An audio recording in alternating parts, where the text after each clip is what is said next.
Okay, we're about to go live with the interview, but I'm just going to play this. This is by Simon O'Rourke, and this is Simon's version of an AI song I did called Remains, where I did the poetry. Oh, looks like I've got a bit of trouble on some of the Facebook pages. We'll get onto that, but this is Remains.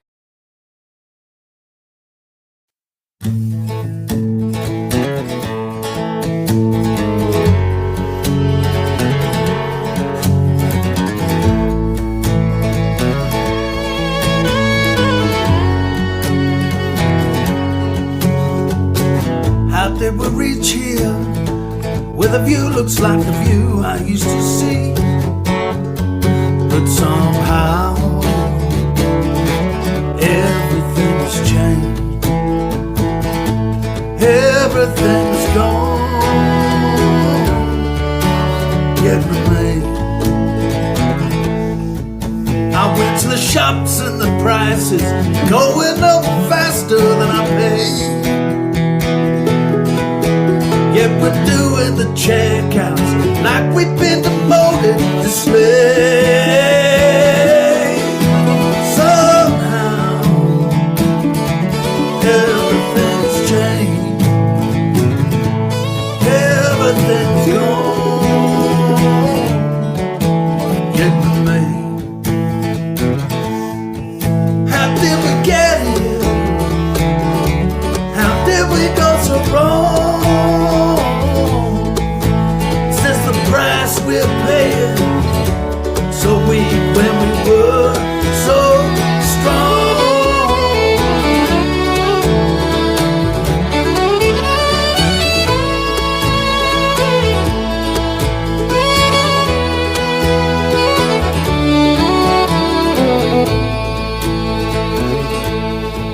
Cause I remember when you were here with me. We didn't know the answer, cause we was young and free. And our eyes were brighter, and our laughter longer. And I just wanna go there, I just wanna go there. Somehow everything's changed. Everything's gone, yet remains.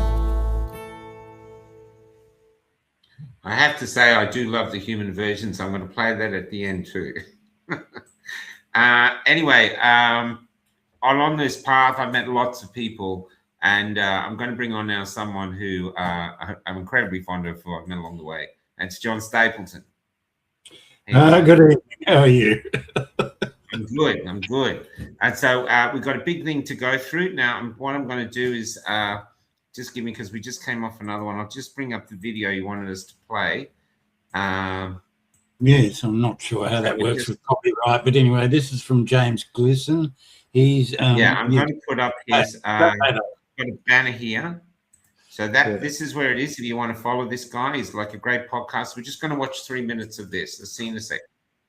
Legal compulsion under the penalty of 5 years in prison for 24 hours, released and prohibited by law from disclosing that any of it ever happened. A few months ago, I showed you how Australia's proposed hate speech laws could make what you say at work, in a private group chat or in your own home, a criminal offence. And a lot of you asked, well, how far can this actually go? What I'm about to show you makes those laws look like child's play, because the hate speech laws tell you what you cannot say. And what I'm going to show you now is what happens to people around you under Australian law right now, weeks away from becoming permanent. An intelligence agency can compel your husband, your wife, your children, your parents to sit in a room and answer every question put to them about you, about what you said, about who you know. They don't have to be suspected of anything. They don't have to have done anything wrong. And if they refuse, 5 years in jail. And they can't tell a single person it's happening, including you. That agency is ASIO. Those powers have existed since 2003. And a bill that has already passed through the House of Representatives is now before the Senate, expected to be voted on within weeks. That would make these laws permanent. and expand them into exactly the territory that the hate speech debate was always about. And in the next few minutes, I'm going to show you how these two frameworks connect, what that combination actually means for you and me, for ordinary Australians, and why this is happening right now, while almost no one is watching. To understand what's changing, you need to understand where these powers came from, because the way they were created tells you everything about why removing their safeguards matters. September 11, 2001. The Howard government moved quickly, as governments around the world did, to expand the reach of their domestic intelligence agencies. One of the most controversial proposals was this: give ASIO the power to compel anyone to answer questions. Not suspects, not people charged with anything, anyone with information that they wanted. The bill took 15 months of parliamentary debate before it could pass, because it was genuinely contested. Labor's opposition was fierce. One backbencher from the inner west of Sydney argued that forcing people to speak to an intelligence agency without judicial approval was the kind of power you expected from authoritarian governments, not Australia. He drew those comparisons publicly on the floor of Parliament. That backbencher was none other than Anthony Albanese, who is now, of course, Prime Minister, and his government introduced the bill to make those same powers permanent. Now, I want to be clear about what this tells us, because it's not a political point. The coalition has supported this bill too. It's bipartisan. What it is a structural observation about how extraordinary powers behave over time. The politicians who most fiercely believed these powers were dangerous when they were in opposition became, when in government, the politicians most comfortable making them permanent. And that is a pattern worth understanding, and I'll come back to it. Do you want to stop there? I think if we go too much more. So if people want to watch that is look. We did the quiz show the other night, and we came at it from a different angle. I said to Kelly, like, so say you and I were gay, and or both of us were gay, and I don't know which way you swing, and I vanished for 24 hours.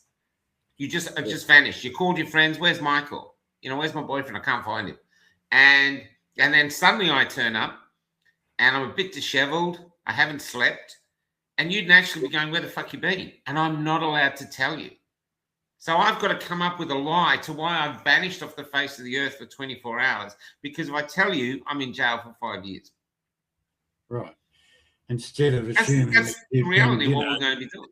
In the back rooms of Oxford Street, snorting amyl and experimenting with chemsex, as they call it, staff all week. That's right. I had a gerbil up my ass. I had to get it out. I didn't want to tell anyone. You know what I mean? It's just absolutely insane.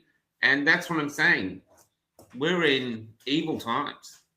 I know. Margaret Jones, who was a former Director General of the Department of Security and Intelligence, the Security and Intelligence Agency, which is the oversight body for ASIO and the rest of them. When she retired, she pointed out that in Australia, you can go to, and said all these laws have gone way too far, that in Australia, you can go to jail for 5 years for breaching an order that you did not know existed. So some court makes an order that Michael is not allowed to broadcast on every second day, or you must cease broadcasting. You don't know anything about it. You do a podcast, bang, you're off. That's the end of you. And you can't tell anyone. You can't tell your partner. You can't tell your kids. You can't tell your audience. That's it. It's unbelievable, isn't it, this whole thing? This has been a long time cooking. It's been a long time cooking. And so I thought, seeing as you wanted to do this show. Isn't this Gestapo territory, or like what was the KGB? Isn't this like KGB stuff? We're a shocker. Australia's a shocker, and people don't know.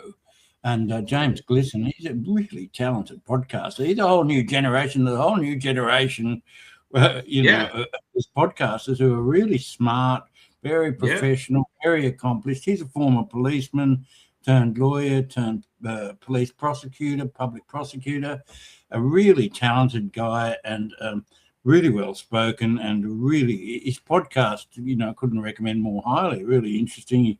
I'll put it We'll put up the link for it. Yeah, it's So just great. so we'll Really link good on. podcast.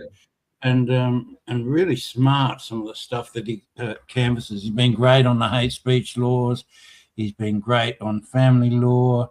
I don't know what you would make of what he. Yes, he's really interesting. Really interesting. Can I ask you a Australian question? Federal Police case being Robert Smith arrest. That's him. He's really, really good. Really good talent. And there are a number of these guys showing up now that are really good talent. They're all, 30s or whatever they are, and they're really good. Scott, how do you pronounce that guy's name? Scott Zuku. He's brilliant. Michael Can I ask West. you, if you were a journalist now, if you were still a journalist now, say in your 30s or 40s, and you got to ask the Prime Minister some questions about the ASIO laws, what would you ask? Apart from you fucking crazy, what would you ask? About those particular laws? Yeah, what would you? What was the question as a because you were a major journalist? What would you ask? Oh my goodness! Why don't you repeal them? How can you in a supposed democracy uphold these laws? How is that even possible? There's quite a history to these laws, and they came about during the Tony Abbott and Malcolm Turnbull era. And there's a story I wrote, which you might put a link up later, called "Who's Watching the Watchers," and that was, if I can find it here, and that was written. There's a long history to this, but it all charged up around 2015 onwards. And in 2017, I wrote a story called "Surveillance in Australia: Who's Watching the Watchers," which, of course, because we are the most surveilled, as they say, a population of any Western democracy. And I said the biggest unexplored story in Australia over the past 12 months. This is almost a decade ago. We've fast forwarded now to this nightmare. But it's the point that I'm trying to make, and we'll go through some other material, is that this has been a very slow, but not so slow, but a long time coming, like a decade. And ASIO has publicly boasted of displacing both Muslim and anti-Muslim groups such as Reclaim Australia under surveillance. This is a new frontier of policing where people are being targeted not for what they do, but what they think. Essentially, people from both sides of the political spectrum are falling under government surveillance because they fail to agree with the government narrative that Australia is a successful multicultural society. And surveillance is widely criticised by civil libertarians as a tactic of intimidation, social control and harassment, with consequences including increased levels of aggravation, stress, violence and poor health. And any Muslim group that went through all that surveillance during during that whole heightened terror alert stuff,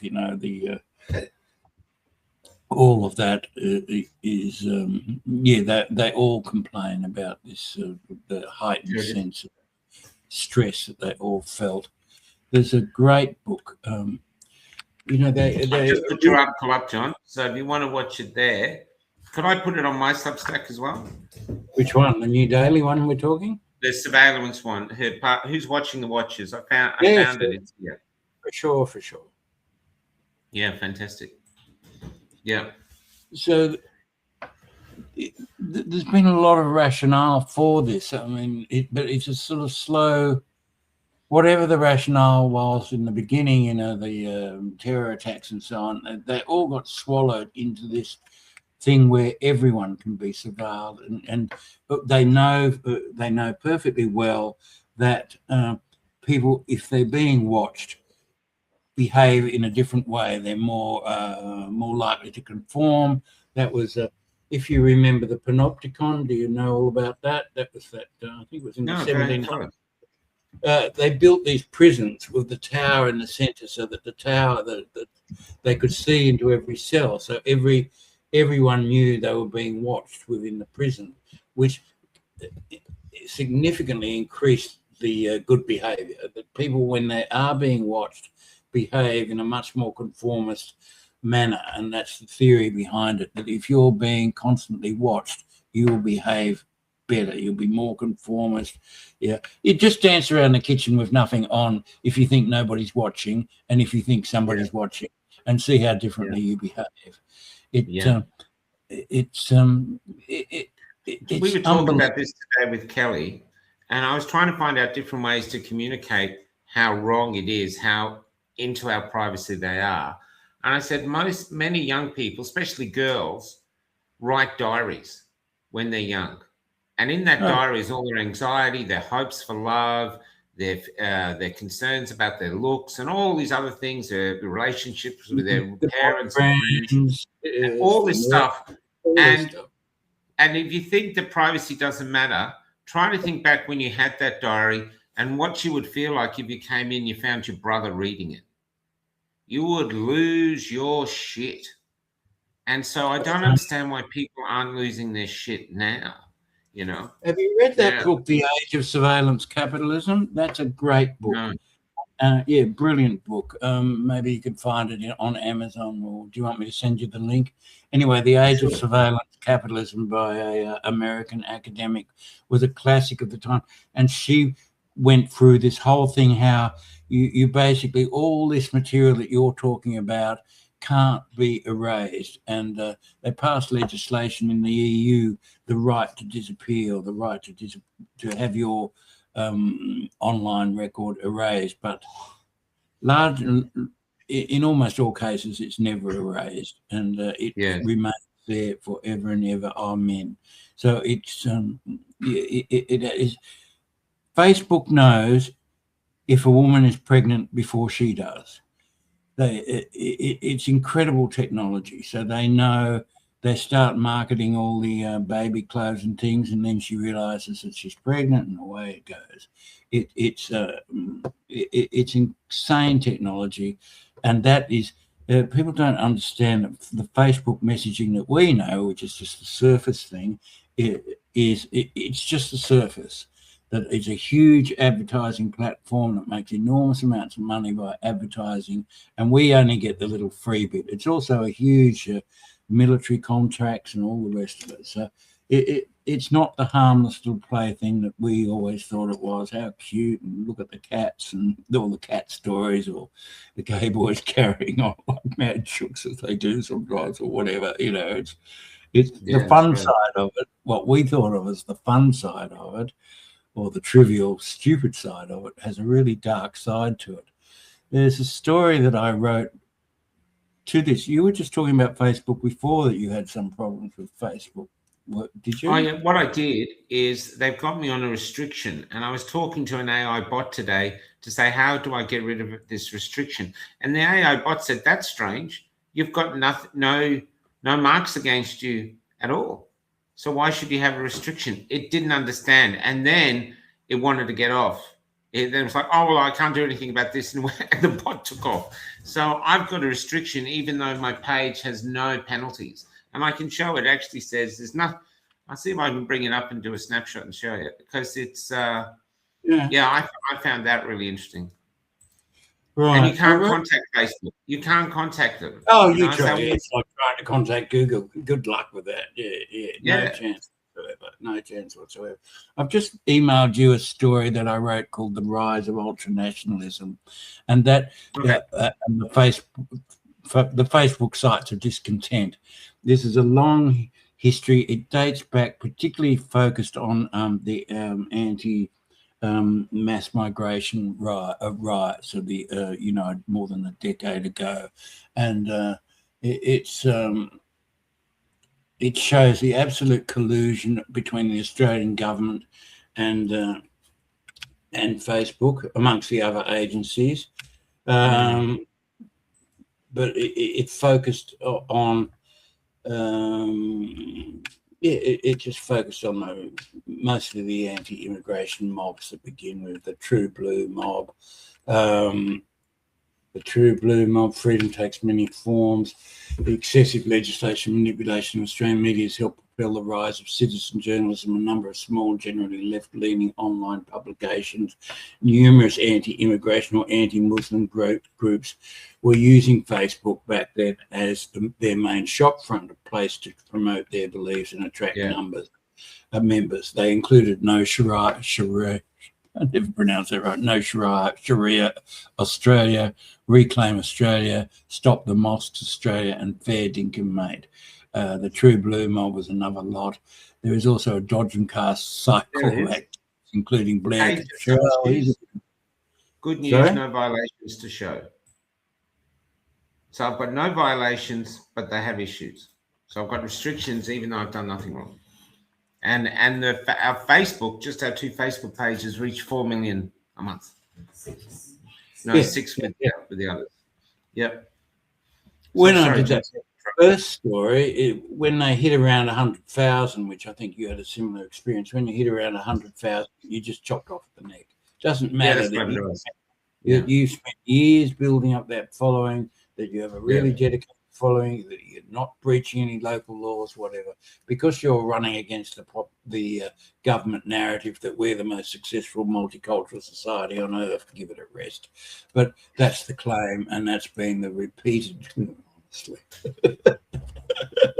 Safe and effective, cheap and reliable. The most successful multicultural country on earth. When do the lies stop, Michael? Can't believe it. I don't know. When do the lies stop? That's such a great question. So this is really. Can I show you how crazy it is? The head of the central bank in Europe has just said yesterday that there's going to be food rationing in the southern hemisphere. So she must mean South Africa and us, because of the lack of fuel and the lack of fertilizer. So she's basically, in a politically correct way, saying we're looking at a famine. We could actually be faced with a famine. Australia, with all this farmland, we could be looking at a famine. And yet in Western Australia, just yesterday or the day before, they've said, we've got a fruit fly that we found in South Perth. So for like 7 suburbs around there, I think, or something like that, they want all your vegetable gardens ripped out, all your fruit trees taken down. Because of fruit fly. We're facing a famine, and they want people's food that they're growing in suburbia to be removed, and we're facing a famine. How is that possible? Surely you'd be the other way, plant vegetables now. Yeah, they were trying to pass, I think they did pass legislation in Melbourne banning vegetable gardens. Yes, that's right. Yeah. That's what they're doing. Yeah, I don't know how they're managing it, but that's where we're at. We've got our own government telling us not to grow food, even though it's clear that we could face a famine. All right, if you talk to, we've been successful in this Don't Panic campaign. I've asked a number of people, we're going to run out of petrol? Nah, mate, nah, talk. But then if you listen to some of the overseas things, they're saying Australia is at the end of the line. We've got 12 days worth of diesel, and then and that's it. And then it becomes that old thing of there's 3 days between civilization and total chaos. If you cut off people's electricity 3 days later with no fridges working, not able to go anywhere, bang, it turns into absolute chaos. Turns into a Lord of the Flies situation where they're all tearing each other apart. Unbelievable. Unbelievable. So I just wanted to go back to this Facebook banning and so on. So it's been unbelievable. ASIO particularly wanted the before far-right groups, because we can't. This was a sort of a shift away from targeting Muslims, and it was upsetting because so many politicians now rely on the Muslim vote, particularly in Western Sydney. So they were very keen to make it spread out from just Muslim groups. And ASIO particularly wanted and made it very public that they wanted the before far-right groups, as they called them, including the United Patriots Front and the True Blue crew, to know they're under surveillance. Now, people like Blair Cottrell, who had a huge following and was a very charismatic speaker, and he was a builder, so he spoke the tradie language, basically, and was very effective. He was, suffered the usual law, torn apart by lawyers and government prosecution, and so death by lawyers. The groups and their spin-off sites are all were all highly active on social media, and their hot button issue was multiculturalism and Muslim migration, and they regarded Pauline Hanson as a hero. The next most visible protest or confrontation, as the case may be, is the Reclaim Australia rally. Oh, sorry, this is some time back, but anyway, it's really interesting. I would advise anyone who is interested in all this and the conduct of the agencies within Australia to read a book called ASIO, The Enemy Within, which you can still get on Amazon. It was written by a barrister. He's elderly now, and his wife passed away. So I'm not sure even if he's still alive, but because he was elderly by the time he wrote the book. It's called ASIO, The Enemy Within. His particular specialty was defending people who the agency had crucified. Basically, their specialty was destroying people's careers, and they were good at it. And people don't realise the power that they had to, to get a job at the post office. You had to have ASIO clearance.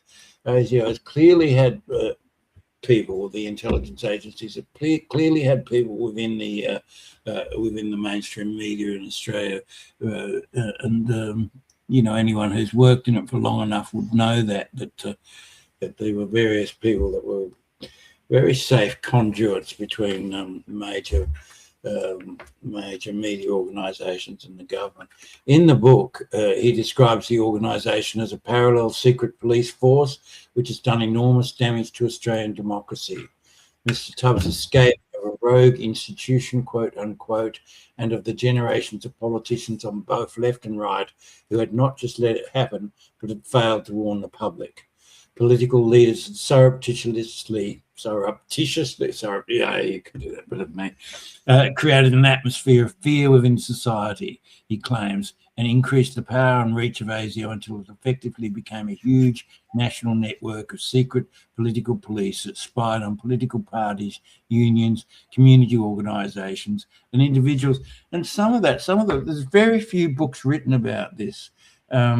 My ASIO File by Meredith Bergman was one of the great books on this subject, and they went through the various people that were famous in the day, some of the, what was her name, some of the early feminists, Germaine Greer, and they all came under the attention of the intelligence agencies, and they were, advocating the radical idea of freedom of women, freedom of women, all this sort of thing. All the early gay activists came under the same sort of attention. Yeah. Mind-blowing, this level that has gone on now, of course. Oh, gee, where are we at? What a mess it is. We just had a comment come through. I'll just read this comment. This is from Rex Klein. Hi, Rex. Inside the United Nations, radical left partisans are advancing a treaty that equates traditional values with some of the gravest crimes known to humanity. And the key vote is happening this Thursday, April 30th. If not stopped, your stance on life, family, and the male and female genders could be labelled a UN crime against humanity. Oh, yes, there are all those people that people who disagreed with climate change should be prosecuted because they're endangering the planet and the health of the population. Yakety yak. That's right. And honestly, it's curdling the entire national debate. No, this level of skepticism about climate change now is, is going up, not down. Billions and billions of dollars of propaganda. Yeah. Does anyone believe anymore that these people look at where the money went? Follow the money straight into Bill Gates and a few others. But it's the same with multiculturalism. They've spent billions, literally billions, pushing this idea that we are, the most successful multicultural society on earth, and now it's completely flipped. Pauline Hanson's leveled up with Labor in the last day or two.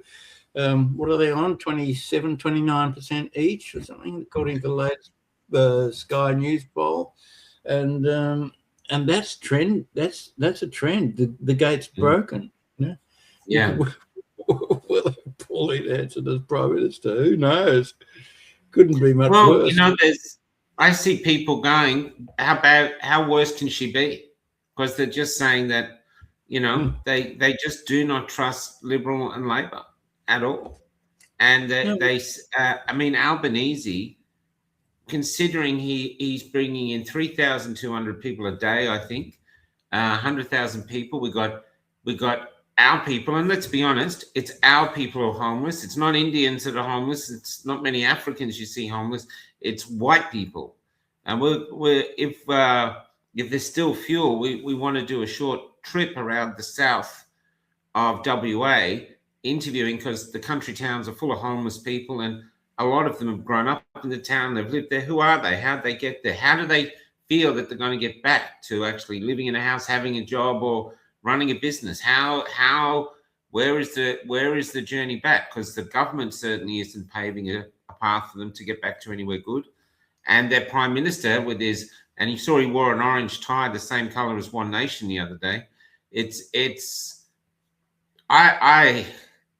I've just never seen a leader so out of touch with his people, and yet he was just on Time magazine, I think, as one of the 100 most influential people in the world. Oh, really? I didn't see that. He did. Yeah, not in Australia, but obviously the rest of the world. But I mean, he's literally one of the most hated people in the country. It's just absolutely. Really, yeah, absolutely is. And but there he goes. Yes, unbelievable. So, well, they don't answer questions. Look, the energy minister doesn't ask questions. You had that great reporter trying to grill him. He wouldn't answer questions there. We got Tony. Is it Tony Abbott or Tony? Which one is the migration minister? He brought the ISIS brides back. Tony Burke. Tony Burke, ISIS brides back. Because just thinking, what, and did you follow any of that early story of the ISIS brides? They were no innocents. They were all urging their sisters to come over to, fight a good fight, sleep with a real man, a warrior. Basically, was the message. Come on, piss off that urban husband of yours and come and sleep with a real fighter. That was kind of the undertow to it. That they were not innocent in any way whatsoever. No, not in any shape or form. Those people will be on welfare for the rest of their lives, and their children and their children's children more than likely. That's hilarious, Tony Burke. Yeah, that's fairly standard, isn't it? That was the quiz. I'd give you a point, Leanne. Yeah, that's right. It's and you think, why would he do it? Why would he? Why he knows it's going to go against the government. He knows it's going to put the government in a bad light. It's going to put him in a bad light. So why is he doing it? It's nothing makes sense from a common sense, decent point of view. The only way it makes sense, if you look at it from, we're going to destroy the culture.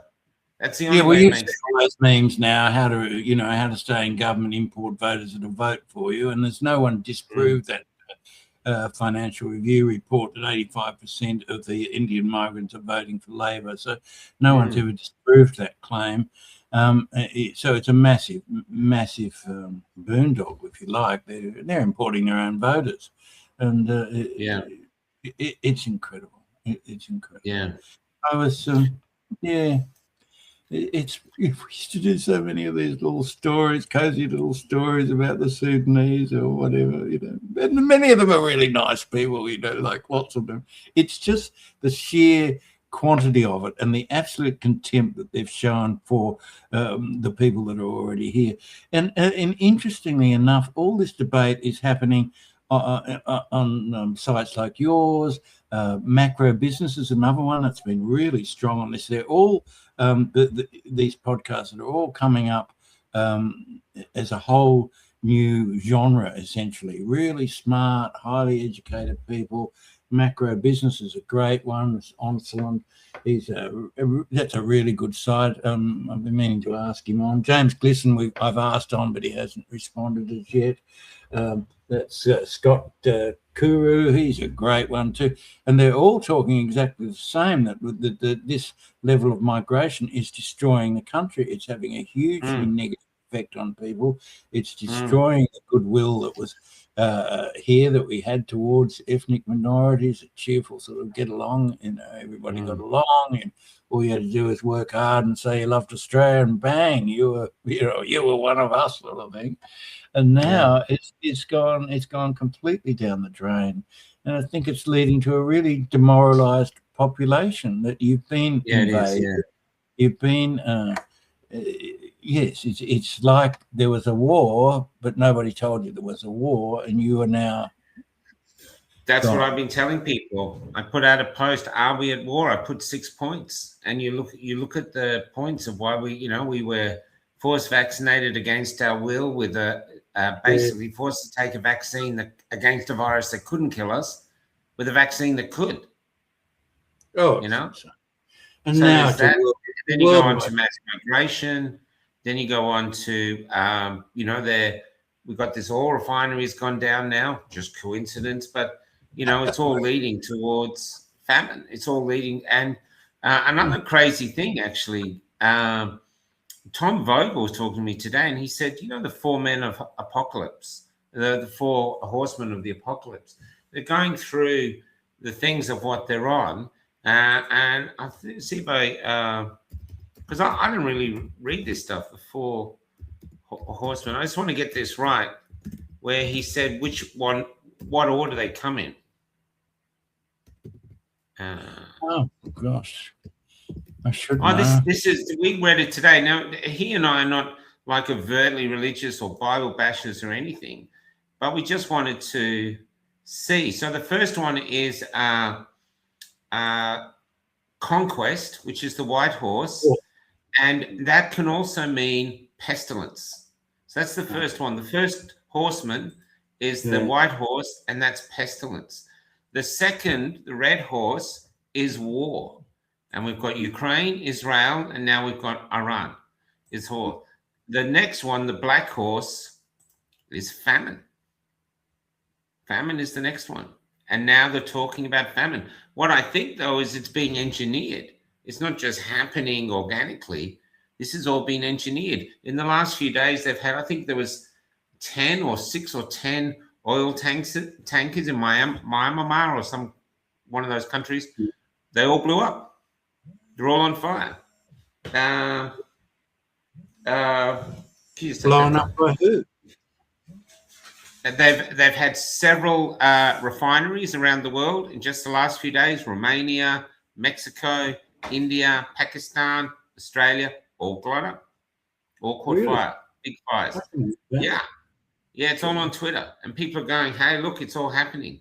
And so, who would have the power to do that? I mean, blowing up, who knows? But this is what we're seeing. Is it just coincidence, or is it being a manufactured famine? I think I'm really of the belief, I've always held off, is 2030 real? But I think they do have an agenda. I think, how is it possible for Australia to have a famine? There's 28 million people. We've got all this farmland everywhere. There's no way we should have a famine. It's impossible unless it was engineered. We're standing on all this oil. Forget the shale. I interviewed an environmental scientist the other day. He said the shale that we could mine is off with fracking, is off the scale to how much we could get. And he was saying it's much safer than people know. So we have no fuel shortage at all, and yet we do. There was a company, someone sent to me the other day, was wanting to set up a fertilizer company in Victoria, employing 1,500 people. Victoria said no. So now New Zealand's got it. So to me, somewhere, it seems that they've said, no, they've got other plans for Australia, and the public, us, I don't know where we fit in, but this is happening. And I'm not saying it is real, but it matches up and it's manufactured, and it's scary. Now we're bringing in these laws from ASIO. So, this seems to be preparing to take out anyone who starts to stand up. And so, it's almost taking a lottery ticket to who will be the first ones they go after, the podcasters, who knows? But I think we're in really dangerous times when it comes to humanity itself. And then look at AI. I was telling you last night, I watched this interview with this young man, this young engineer, and what he said is I was flabbergasted. He said that if you engineer a bridge, you know what you're going to get. I need this much metal, and it's going to join this headland with this headland. It's going to bridge cars are going to go across it. And that's what they're engineering. With AI, he says there's never been an engineering product like it, because even though they're creating it, they don't know how it works. They have no idea how it comes up, like you said, how it comes up with the conclusions it does. No idea. None. So how can they have got to this level where they've invented this little thing called a generator? And he said what it does, you type in your prompt, it changes it into mathematics, and then AI somehow spits back a correct answer. And he said they don't know how the generator works. So they don't know how it works. How did they create it? And so you're wondering, are we actually here with alien technology or something like that? They've got something, they don't know how it works, but I don't know. But he said all of the people who are working on AI, every one of them up there sees a future with no jobs for people and a future with hardly any people. And instead of stopping it or pausing it, they are frantically working on it. He says it's insane. And the other thing he said, which I've concerned about, he says people are going mad with this new psychosis where they believe AI is their best friend and they talk to all the time and they banter with it and they talk. But they say a lot of people have been driven crazy by this. And there's suicides and this. So there's all these things happening. I don't know. We've got other people saying that AI is our connection to God. And we've sort of created a phone to God. And it's actually God talking to people. Here's where we are. Well, it is supremely intelligent, isn't it? I mean, it's just, I don't know. I just use Grok, so I'm guilty of chatting to Grok. She thinks AI is an interdimensional human interface. If they only know 3% how it works, so 97% they have no idea what it's doing. So who's to know she's not right? It's spooky smart, that's for sure. It's spooky smart and really interesting to talk to. I find talking to Grok really interesting, I have to say. I know, man. I do. I try not to do it because it's too spooky, Yeah.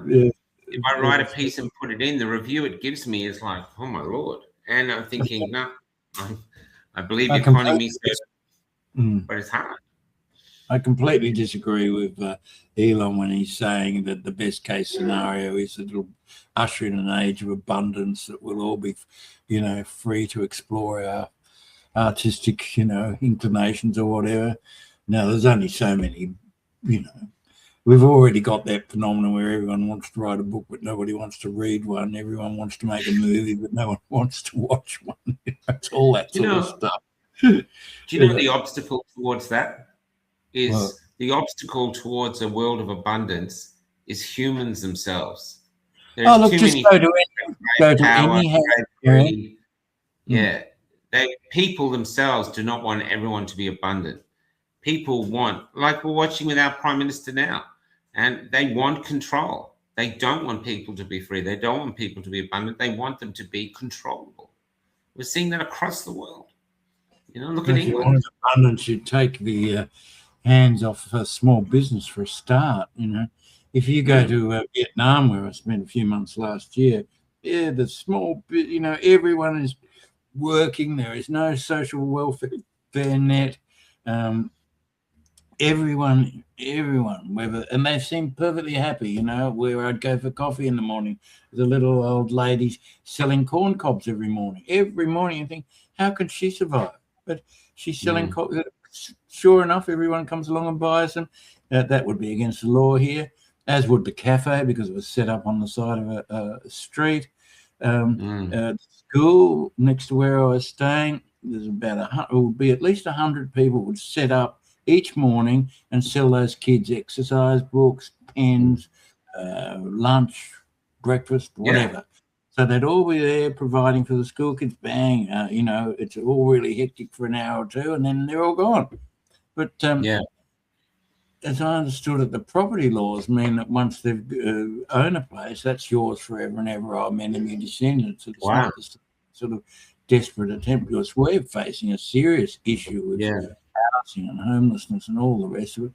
All of it. It is interesting that all the major religions predict this era of time in history as the end of days. Whether it's the Falun Gong, or the Muslims, or the Hindus, or the Christians, and that's a thing playing out in the Iran war nowadays. So that whole millennial rave, which you've probably seen around that they have to bomb the third temple and all of that sort of stuff, and that's one of the driving forces between what seems like an insanely irrational war, is that they have to trigger these events to trigger the return of Christ, and away you go, which sounds like a conspiracy theory, except there's lots of people believe it. They really do, and a lot of people believe that. Well, you know what that means, John?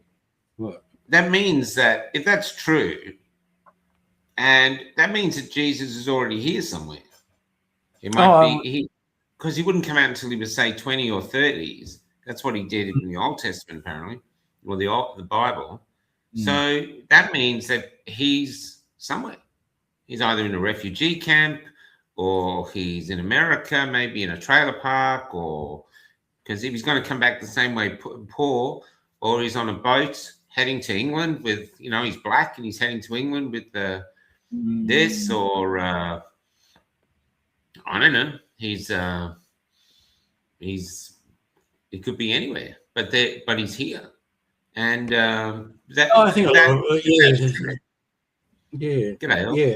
Whole message of God is within us all. That we all have the ability. All of that. So who would know? The sad thing is, though, and another way of looking at it is a great story to make people not do anything, to not rise up. Jesus is coming. He's going to save it all at the last minute. So don't do anything. We used to have people in the movement that said the white hats are coming. Don't do anything because the white hats are coming. After about 6 years, people realized ain't no white hats coming. But what it does is it stops you doing anything because you think someone else is going to come and save us. So I'm not saying it's not happening, but I'm saying the other argument, that the psychology behind it gets people to do nothing, thinking that some greater force is going to come and save us, where in actual fact, it might be us. I tell you, my view lately is Australia has had 40 years of abundance, 40 years of being a pretty easy country compared to other countries. And we've got a bit chubby, we've got a bit slow, and we've got apathetic. And now think of apathy like the barnacles on a ship.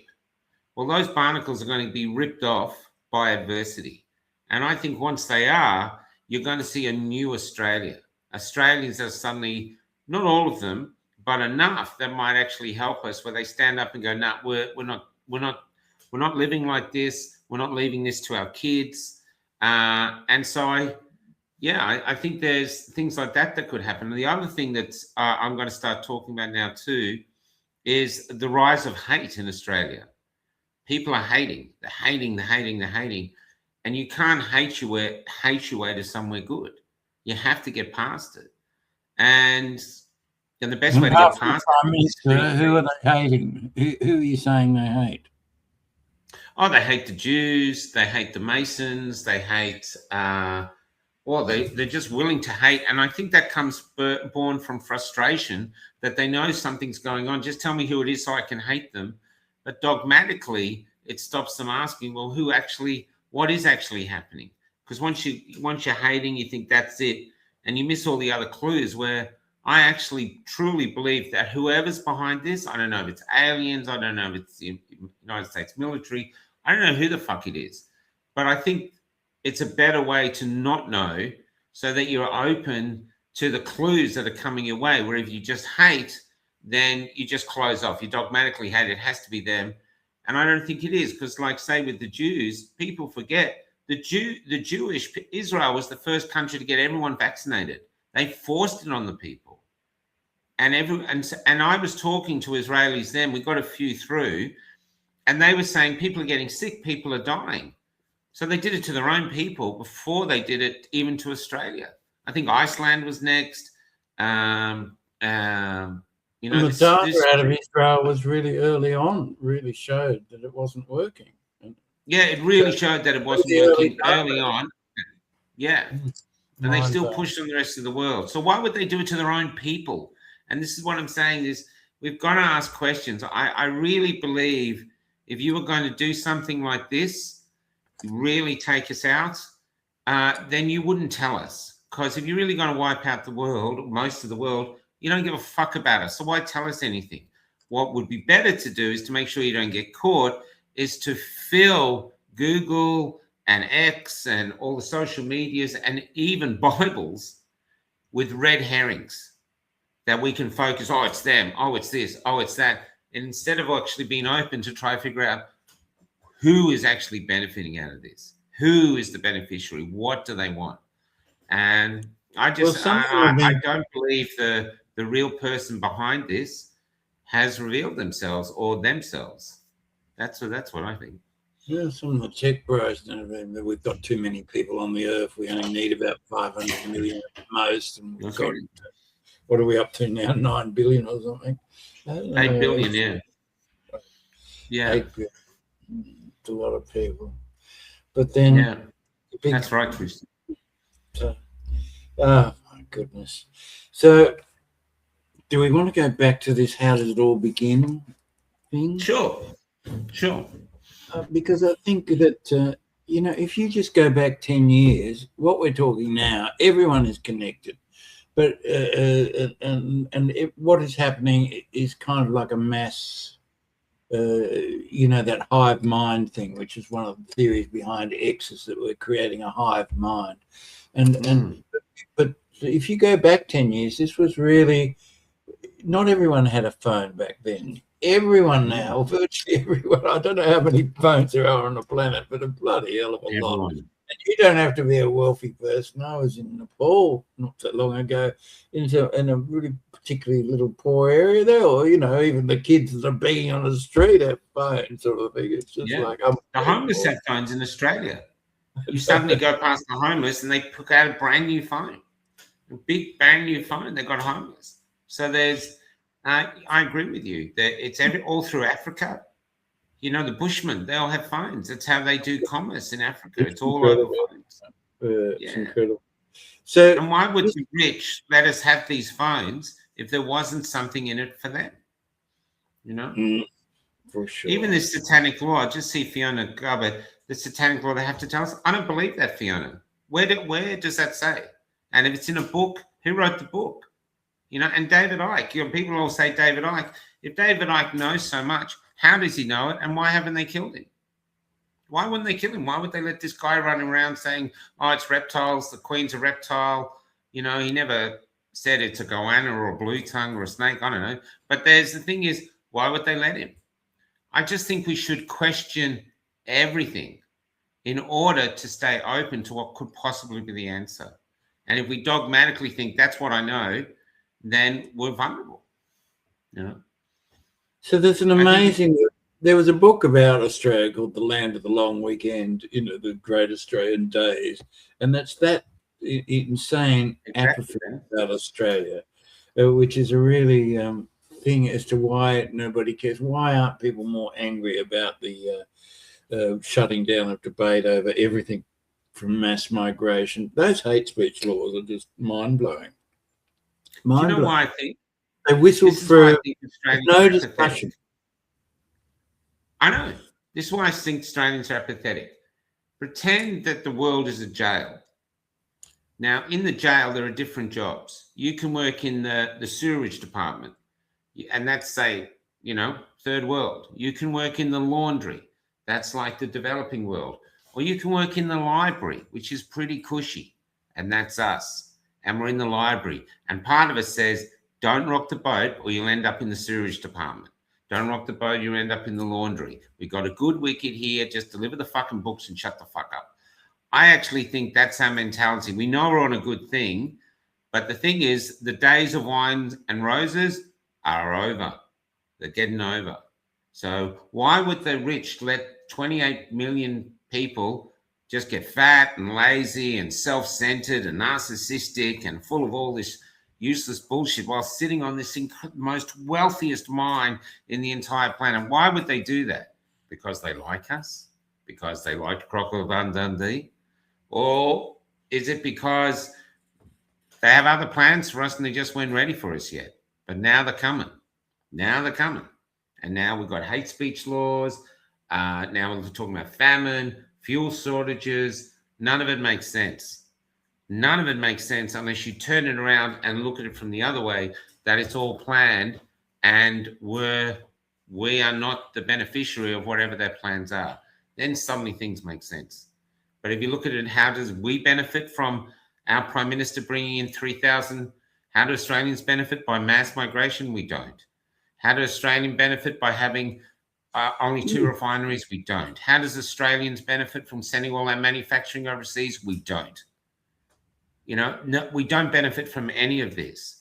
The only people who benefit are whoever's pushing it. And all we have is these sock puppets. And why they couldn't find a better puppet than Albanese, I don't know. But all we have is sock puppets to sort of keep us calm and say everything's okay with your lisp. I'm just making things up. I'm just brainstorming. Yeah. I don't know this is happening. I'm just brainstorming. Part of it isn't just that, we're all fat and lazy. It's the structure of government which has depleted any initiative. Lots of people want to start small businesses, whether it's selling under. Yep, they can't. The government stops them. Can't do it. Yeah, I so can't. How do we benefit from these regulations? We don't. Businesses go under. How does Australia benefit?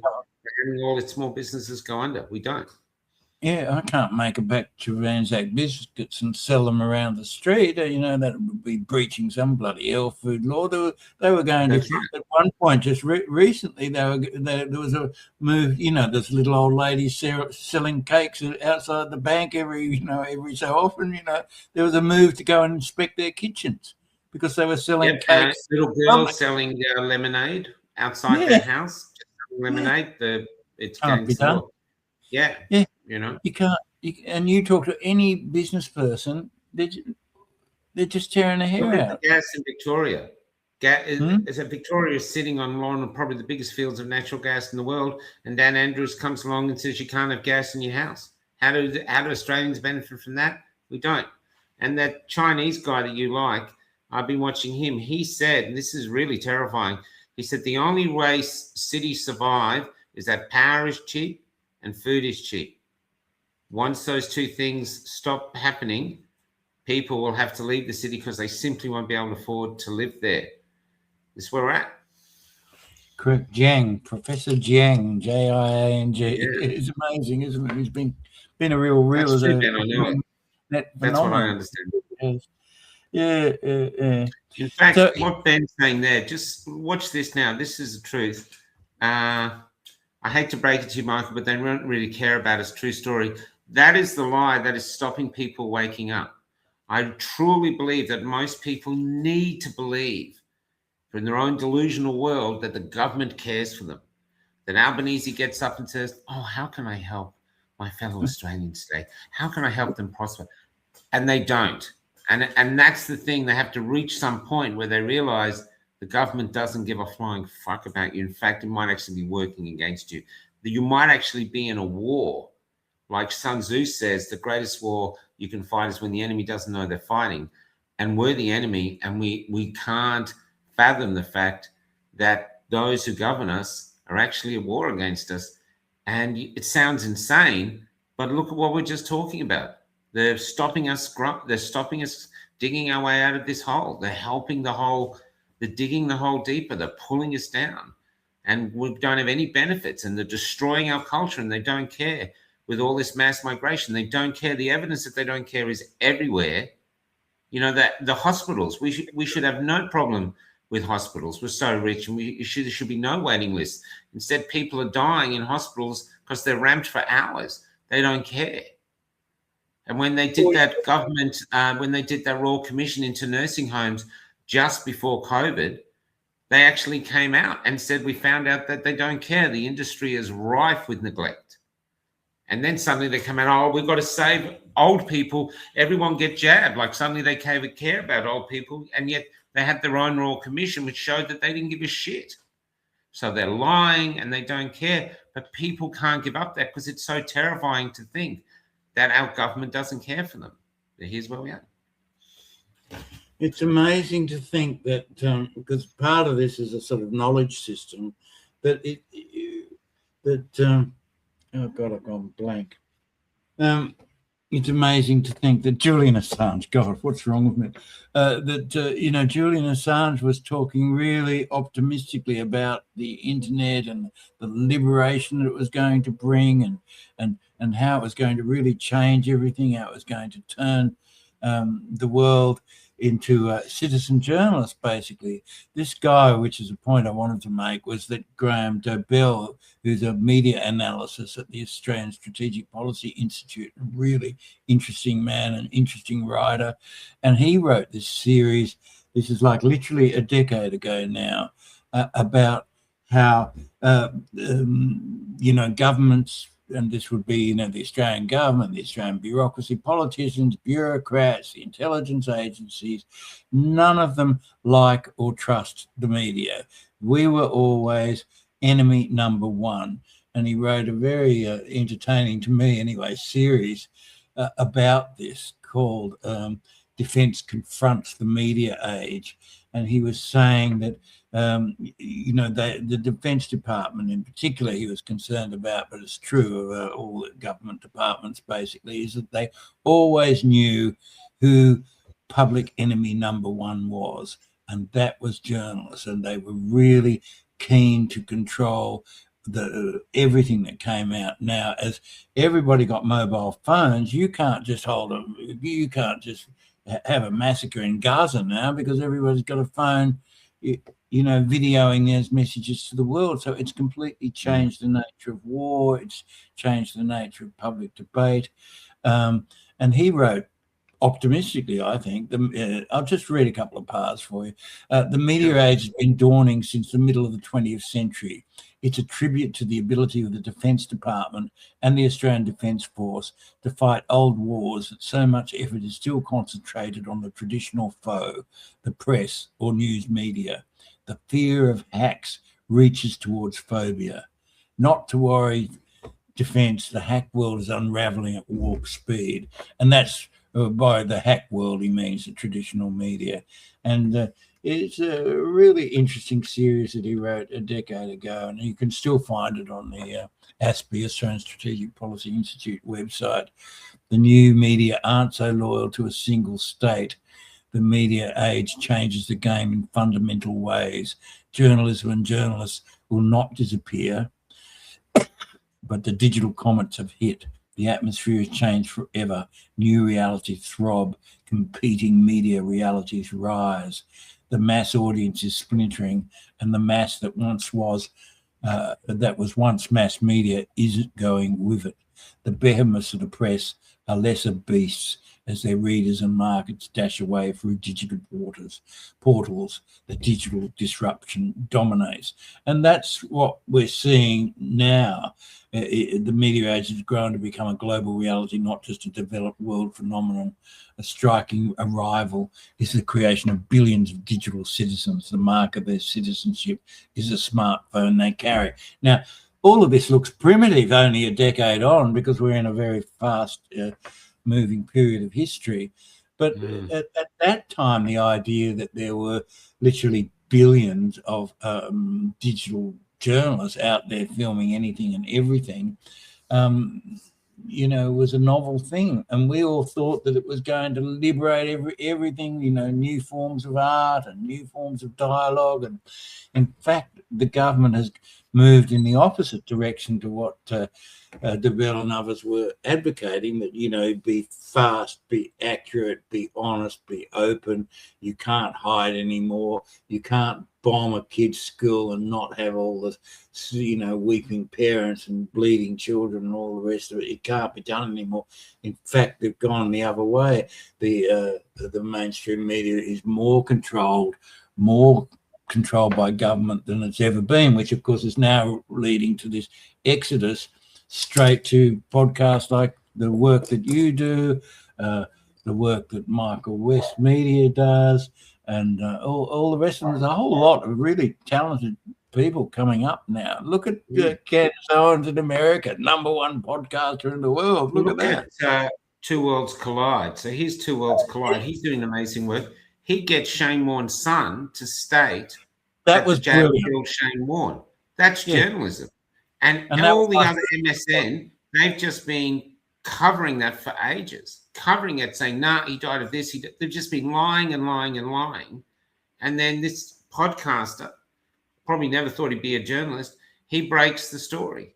And the real story is, as a culture, we love Shane Warne. We saw him as an icon. This is who we are. You know, we're just easygoing, laconical, and also we're incredibly gifted. And yet we didn't let our hero die in the truth. I had to bury him in the lies. Even his family, I hate to say it, had to bury him in the lies. We couldn't even honor him by letting, he took the jabs and they killed him. That's the truth. We couldn't do it. And apparently when he died, apparently in Thailand, it was all over the front page news. It was huge news. They had, the whole flat was covered in blood. They believed he bled out. This is what we've heard. And we have seen images of it, but if you ever put it up, it gets attacked mercilessly.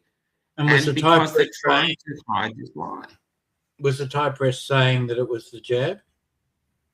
I don't know. All I know is that they covered. He bled out, and That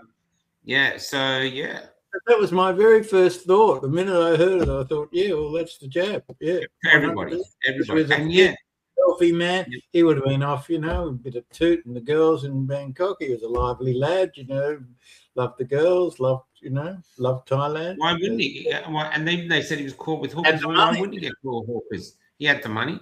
But what was really interesting is I was in Victoria, and my daughter was there. That was my daughter. Then we were in a car, and she put the radio on, and this is what happened. They had these two journalists on. I can't remember what station, and they were talking about the death of Shane Warne, going, oh, yeah, he was on a water diet. He was on a liquid diet. He was on a liquid diet.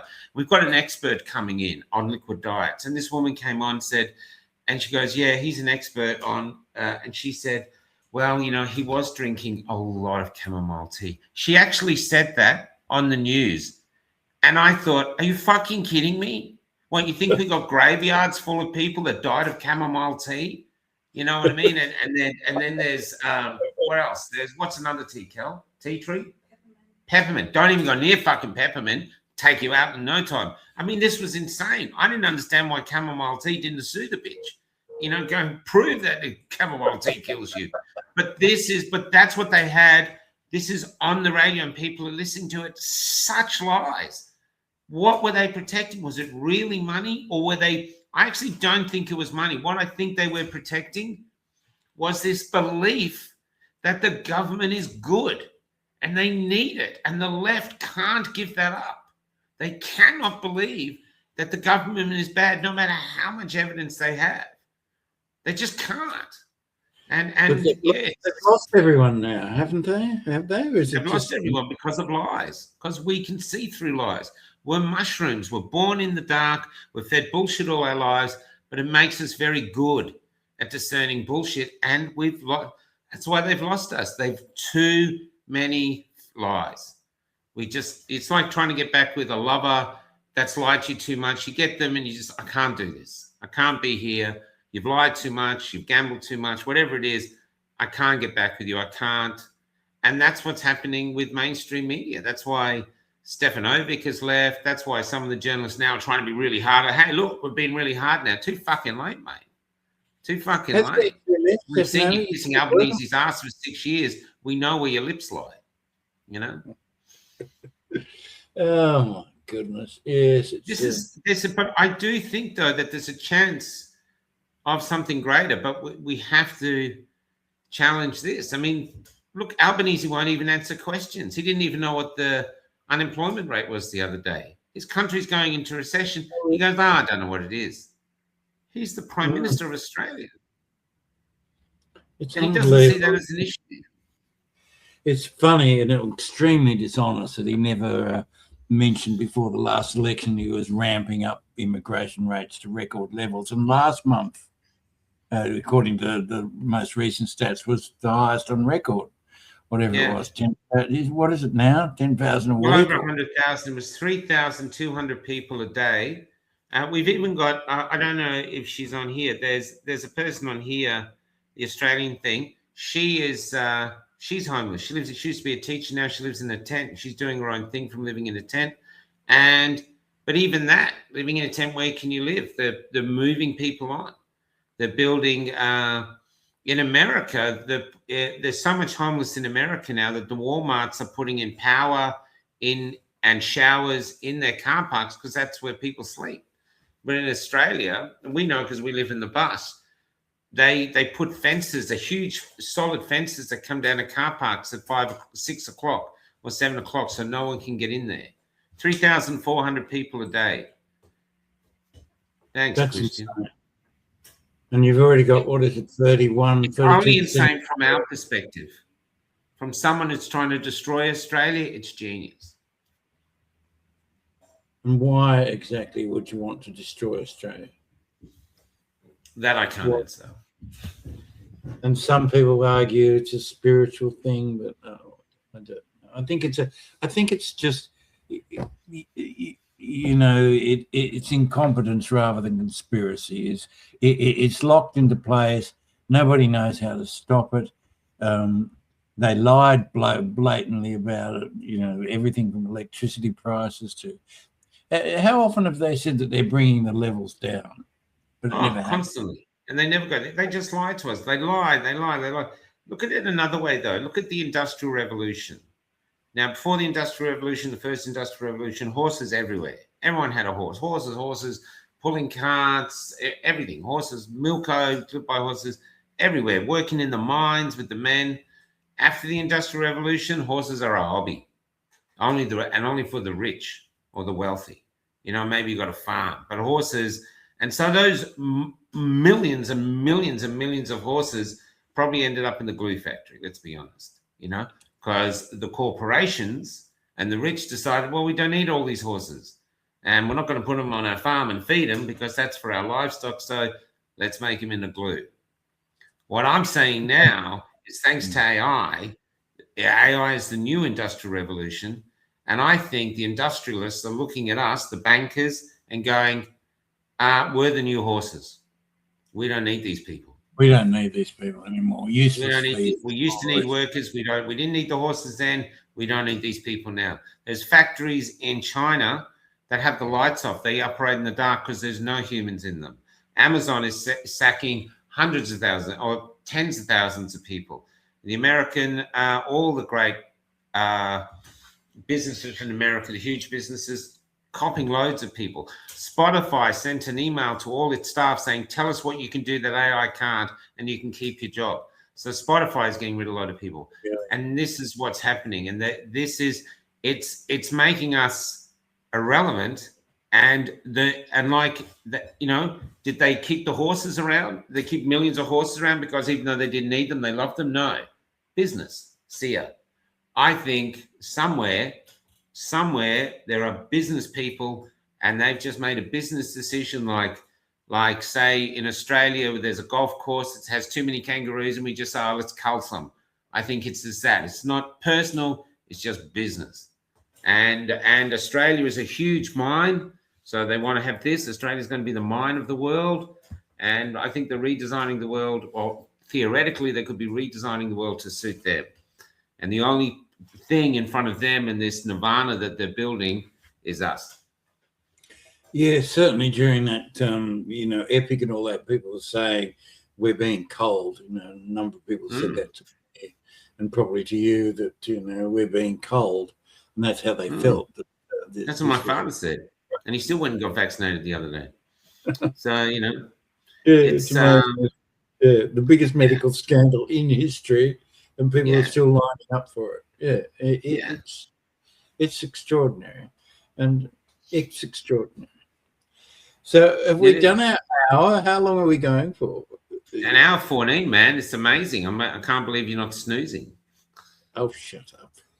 No, it's because I inspire you, buddy. Get you going. You're a great conversationalist, John. I love having you on, man. You're great. Honestly, you're one of the great finds. Yeah. And let's talk too. Actually, let's bring this up here. Let's bring this up while we're doing this. Let me go here. This is what John and I have been doing.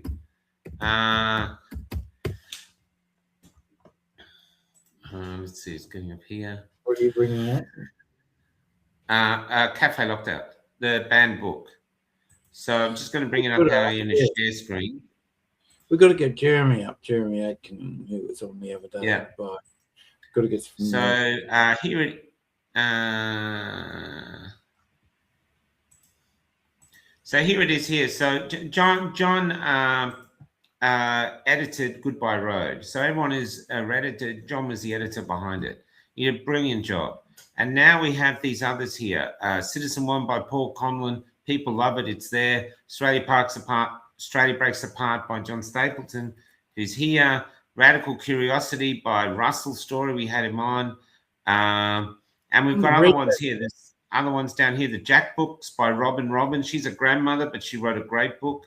You Can't Say That by Melinda Richardson. And we're looking for more. And so what we're doing is promoting them because we reach so many people. And 10% of the book sales goes to Cafe Locked Out to keep it going. But the rest goes to the author. So you make, and I was talking to an author the other day, an Instagram guy, and he does these little proverb things like looning. And he was selling the books himself. He said he was making far more money, but then Penguin came and bought him. And now he said, I make hardly anything, even though so that's it. He's like, I've got the accolade of being with a big publisher, but I make shit. I make nothing from it, even though they're selling far more. So this is what we're doing. And the reason we did that is if you go back in your Facebook, they are deleting your past as you speak. Anything you've done controversial, go post remove. So they are memory holding you. And we think that the way to counteract that is to get stuff in literature, is to write. So if you're out there, everyone says they don't have a story. I'm evidence from all the people I've interviewed that everybody has a story. So it might be worth writing them just to get them down. So and then writing history and deleting your past. You know, I got a post from 2013. I got this message not that long ago from Google that the post had been shadow banned, and I was the only person who could see this post. And I look at the post, right. and I look at the post and think it was a rave about why foreigners are fascinated by, in Bangkok. I was living in Bangkok. Why foreigners are fascinated by the ladyboys. There's been centuries-long fascination by Westerners for Thai, the third gender, as they call it, or the third sex, and it's a lot of fascination. So I wrote a rave about that, and as part of that, at the same time, Tony Abbott had come out saying he was wanted to restrict mass immigration to 70,000 a year, which is now and I couldn't work out which was the most controversial. The lady, you know, why Westerners like ladyboys or the mass immigration subject. But it was nothing, you know.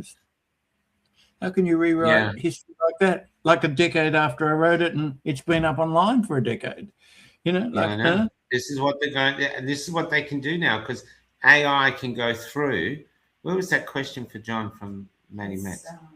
I'm just going to bring this question up for you. But AI can do that. AI can do that in a microsecond, go through, find everything it doesn't like, remove it. Maddie Max would like to hear John's vision for a utopian outcome from all of this for the world. Best case scenario. That's a good, hopeful way to go out. A good, hopeful way to go out. I think, you know, essentially a collapse of the mega cities and a collapse of the major governments, and that we all basically go back to an agrarian culture where you know, with all the technology, sure, but to, you know, get away from these mass platforms, which are, what are you laughing at? Jason, call me. They don't call it Bangkok for nothing. Well, no, but go ahead, John. Sorry, I was just giggling. Yes, I think so. So, well, I was in Vietnam for 5 months last year, and one thing I noticed was just, in contrast to Australia, how happy people were. That they, you know, they were all really well dressed, very family oriented, very traditional. And very productive, and everybody is working. and the idea that you would laze around, on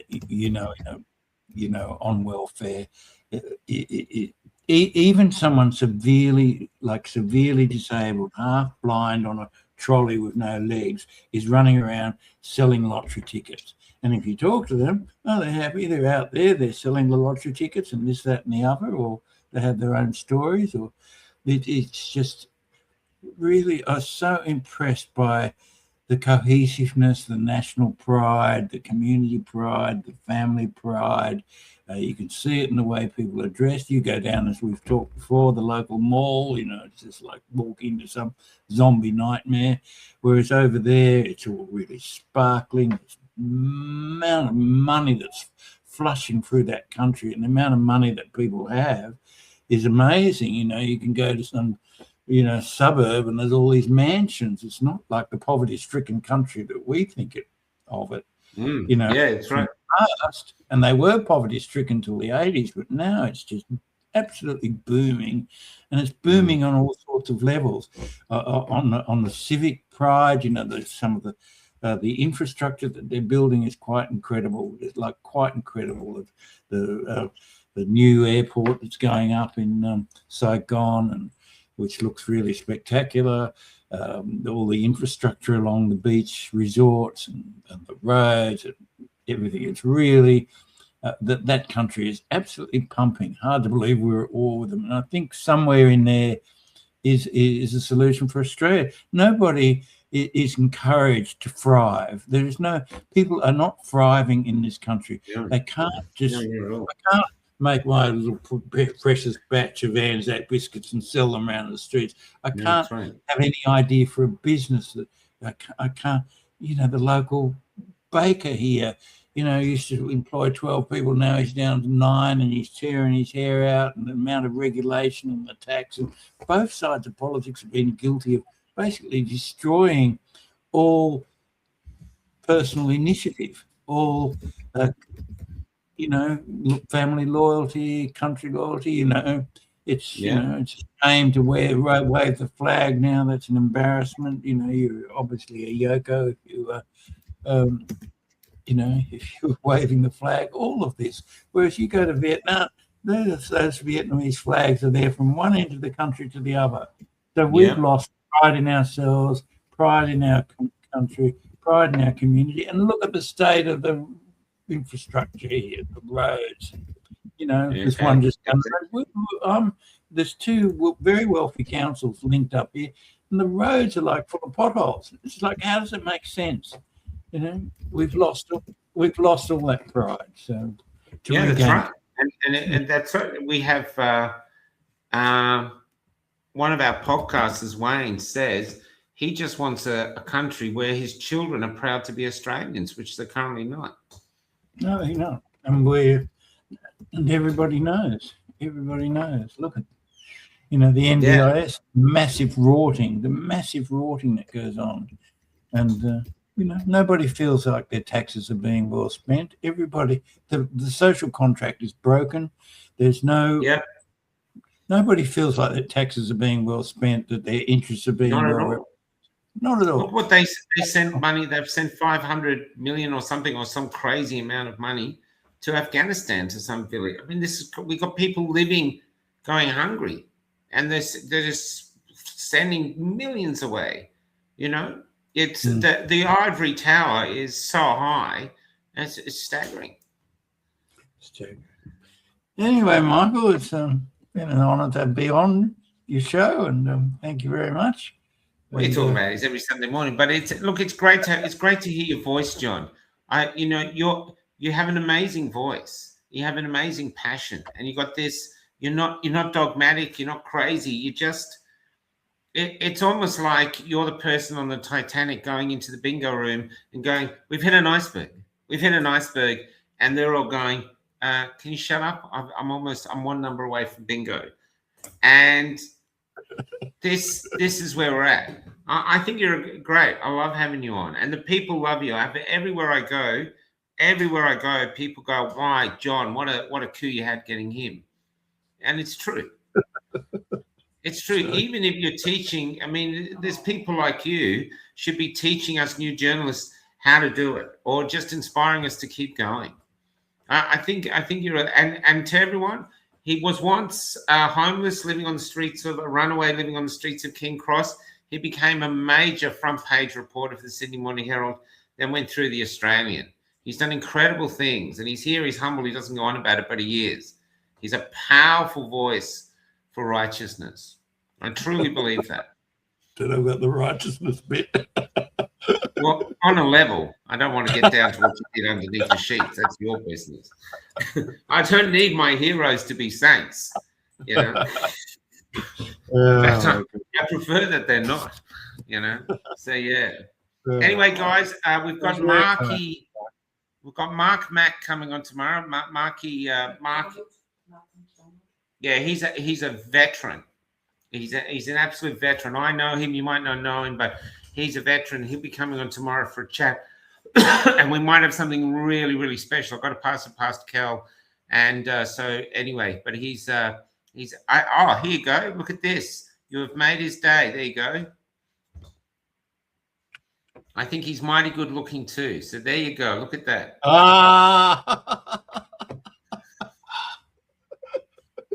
There you go. They're coming in.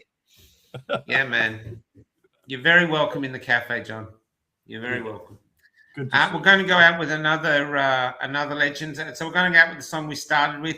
This is Simon O'Rourke. Now, I've watched Simon O'Rourke spend about 4 days in a back room here, pounding away at this song. He wanted to humanize my song Remains, and he's done it. So, and I filmed him the other day. This is him. So see if you can find it on our socials and share it. Because he's done an amazing job. This is the second one. He's also going to do Be Free, and he's got a range of his own songs, which are great as well. So we're going to keep pumping them out. But anyway, there you go. John Stapleton is a national treasure, I reckon. There you go, John. Oh, thank you, Ben. That's really kind. Oh, my God. Yeah, there you go. Look, we love your honesty. You know, good man. Thanks, John. Here they are, man. You know? Good to Yeah. Oh, it's too late to be shy, isn't it? Oh, God. All right. Anyway, I love you. And the other thing about the book club, if you have a book and you think, I can't edit it correctly, I can't get it that it needs to a publishing level, John does that. So if you really want to, if you have a book but it needs to actually be polished, John's your man. So get in touch. I think at the moment you're working for one of our doctors. He's got a book set. You're working on that. And he works really fast. He's really good at what he does. You know? The second edition of Ramesh Thakur, as we've had on, which we just published, that's just come out on Amazon. I'll send you the link. I'll send you the link later. But Ramesh, we've just done a second edition, which focuses on the Australian experience. Well, the last time we interviewed him, he was pretty out of it. I wonder if he wasn't out of it. I'd even have him on by myself. It'd be interesting to have him on as a Muslim, because then everyone can say, he's an Islamist and a Zionist and a We're Mason. getting mixed up with Kaiser Trad, but anyway, we're talking about Ramesh, Okay. the fearsomely highly respected academic. Yeah, sure. No Yeah. worries. All Yeah, right. well, they all look the same. Ciao, ciao. They look the same from here. Yeah, see you, John. Take care. Okay, guys, I'll put him out. This is Remains. And now I'll go and see if I can convince Kelly to do what we want to do tomorrow. Maybe she will, maybe she won't. But see you tomorrow at 8 o'clock. And there's another interview going up I did with a guy called Andrew. We might get up tomorrow in the next few days. Take care. And this is Simon O'Rourke. And you could really bring him up. If you like the song, give him some comments. But I think he's done a beautiful human job of this song. And the thing of this song is that we're living in this strange world wherever we feel like everything has changed, and yet around us everything stays the same, and it's fucking confusing. Here you go.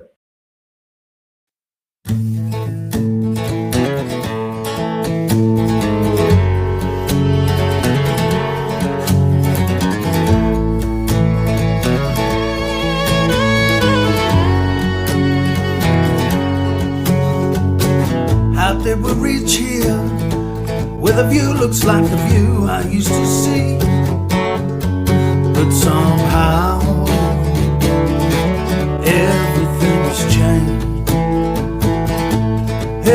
everything's gone, yet remains. I went to the shops and the prices going up faster than I paid. Yet we're doing the checkouts like we've been demoted to slave. Somehow everything's changed, everything's gone, yet remains. How did we get here? How did we go so wrong? Since the price we're paying, so weak when we were so strong.